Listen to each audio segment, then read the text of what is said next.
তারকা ক্রিকেটার হলেই সবাই বেপরোয়া হয়ে যায় না, কারো কারো পা আগের মতোই মাটিতেই থাকে। মুস্তাফিজুর রহমান, মাহমুদুল্লাহ রিয়াদ ও তাইজুল ইসলামরা সেটা প্রমাণ করেছেন। বাংলাদেশ ক্রিকেটের অনেক ব্যাড বয়ের মাঝে তারা সত্যিকারের জেন্টলম্যান। নেশা বা নারী সঙ্গতা তো দূর, মাঠের বাইরের কোনো বিতর্কই তাদের কাছে ঘেঁষতে পারে না। বিতর্কে জড়িয়ে তাই কখনো তাদেরকে বোর্ড থেকে শাস্তিও পেতে হয়নি। দেশের ক্রিকেটের কয়েকজন জেন্টলম্যান সম্পর্কে জেনে নিন। প্রথমে আসবে মুস্তাফিজের নাম। বাংলাদেশের সবচেয়ে ভদ্র ক্রিকেটারের কথা বলা হলে অধিকাংশ মানুষই সবার আগে মুস্তাফিজের নাম বলবে। সাতক্ষীরার এক সাধারণ গ্রাম থেকে উঠে আসা এই ক্রিকেটারের মধ্যে কখনোই তারকা সুলভ আচরণ দেখা যায় না, বরং মাঠের বাইরে সবসময় মাথা নিচু করে কথা বলা, কাউকে ছোট না করা আর ক্যামেরা থেকে দূরে থাকার স্বভাব তাকে অন্য সবার থেকে আলাদা করেছে। ম্যাচ জিতিয়েও মুস্তার মুখে অহংকারের কোনো ছাপ থাকে না। ক্যারিয়ারের শুরু থেকেই বিশ্বের সবচেয়ে বড় ক্রিকেট লিগ আইপিএল এ খেলছেন। ক্রিকেটের জন্য ঘুরেছেন বহু দেশে। এতদিনেও কোনো প্রকার অভিযোগ তাকে নিয়ে কেউ করতে পারেনি। এর কারণ হলো মুস্তাফিজ কখনো গ্ল্যামারের পেছনে ছোটেন না। সতীর্থদের প্রতি তার সম্মান,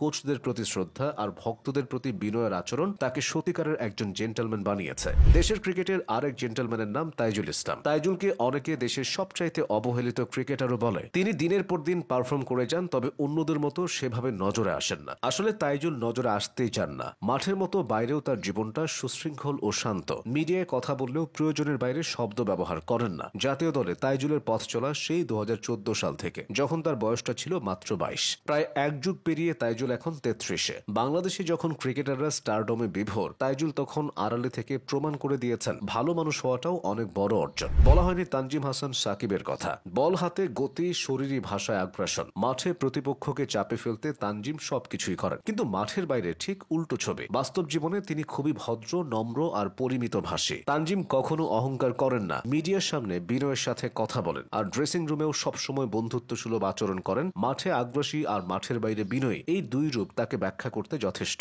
যেখানে অনেক তরুণ ক্রিকেটাররা আজকাল দ্রুত বদলে যায়, সেখানে তানজিম নিজের শিকড় ভুলে যাননি। তিনি প্রমাণ করেছেন আগ্রাসী মানেই অহংকারী নয়। মাহমুদুল্লাহ রিয়াদের তো আর কিছু প্রমাণ করারও নেই। সবাই এক বাক্যে মেনে নেয় রিয়াদ দেশের ক্রিকেটের আসল জেন্টলম্যান। রিয়াদের ভদ্রতা অনেক সময় তার ব্যাট থেকেও বেশি কথা বলে। জাতীয় দলে এসে কাটিয়ে দিয়েছেন 1.5 যুগ। অবসর নিলেও তার নম্রতা আছে মানুষের হৃদয়। স্বাভাবিকভাবে রিয়াদ কখনো উত্তেজিত কণ্ঠে কথা বলেন না। সংবাদ সম্মেলনে বিরূপ প্রশ্নেও হাসি মুখে উত্তর দেন। তিনি জুনিয়রদের প্রশংসা করেন, ম্যানেজমেন্টের প্রতিও থাকেন শ্রদ্ধাশীল। তাই রিয়াদকে নিয়ে কখনো কোনো বিতর্ক হয়নি। দেশের ক্রিকেটের ক্রান্তি লগ্নে যাদের অবদান সবচেয়ে বেশি, হাবিবুল বাশার সুমন তাদেরই একজন। ক্যাপ্টেন হিসেবে দারুণ বুদ্ধিদীপ্ত হলেও টিমমেটদের ব্যর্থতার কারণে বারবার তার দল পরাজিত হতো। এই সুমনও একজন বিতর্কহীন মানুষ। 2006 সালে জিম্বাবুয়ে সফরে সতীর্থ রফিকের সাথে ঝামেলা হলেও সুমন সেটা নিয়ে কোনো উচ্চবাচ্য করেননি। তার পুরো ক্যারিয়ারটাই ছিল এমন। শেষ করা যাক মমিনুল হককে দিয়ে। দেশের সবচেয়ে শান্ত ক্রিকেটারদের তালিকায় মমিনুল হক অন্যতম। মাঠের বাইরে তিনি কম কথা বলেন, কিন্তু যেটুকু বলেন তা ভেবে বলেন। অধিনায়ক থাকাকালে